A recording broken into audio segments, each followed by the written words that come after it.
Karena Paulus bersukacita kepada Tuhan, atau Paulus merasakan sukacita itu bukan karena jemaat Filipi itu memberikan uang kepada dia.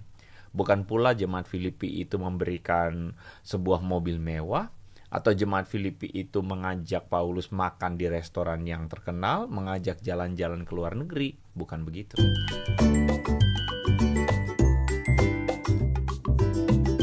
Shalom saudara-saudara dimanapun berada.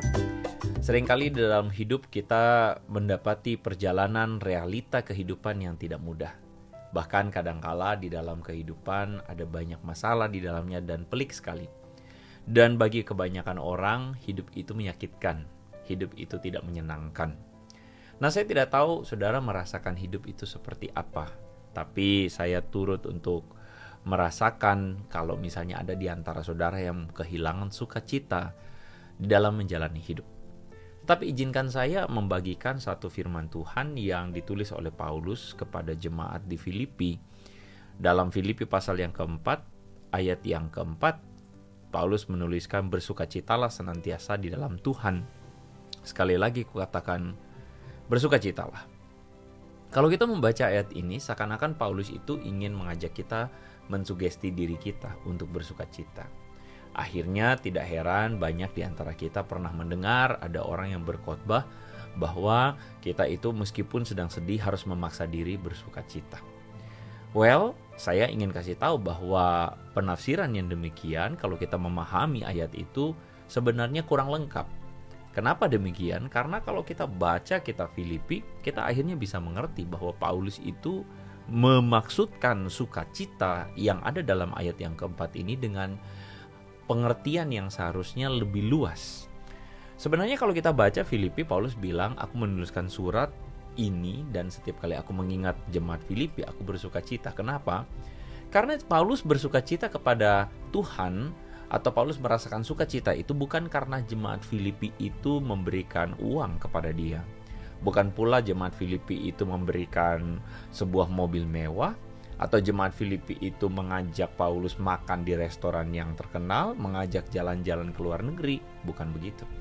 Tetapi Paulus itu bersukacita karena mengingat akan buah-buah pelayanan yang ada di dalam jemaat Filipi.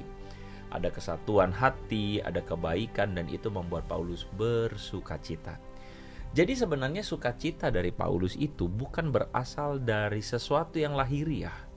Tetapi sukacita yang Paulus rasakan adalah sukacita yang berasal dari batiniah atau di dalam diri, dalam hati Paulus.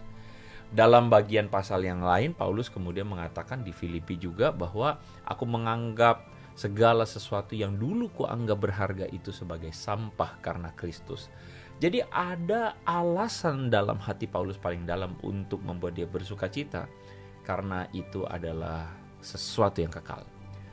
Itulah sebabnya kita mengerti kenapa Paulus bilang bersukacitalah senantiasa. Artinya Paulus ingin mengatakan supaya kita itu melatih diri kita melihat sesuatu yang lebih dari hanya sekadar lahiriah. Kita harus melihat hidup kita berdasarkan hal yang batiniah atau hal yang rohani. Dan kita tahu bersama bahwa sebenarnya ada banyak alasan bagi kita untuk bersukacita.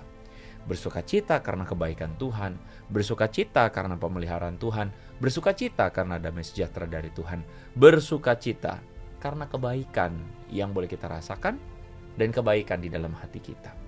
Jadi bersukacitalah senantiasa, Paulus katakan, bersukacitalah. Kenapa?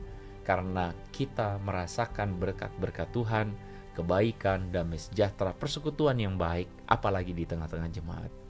Kepada jemaat Hagios Family, saya berdoa selalu supaya Anda bersukacita.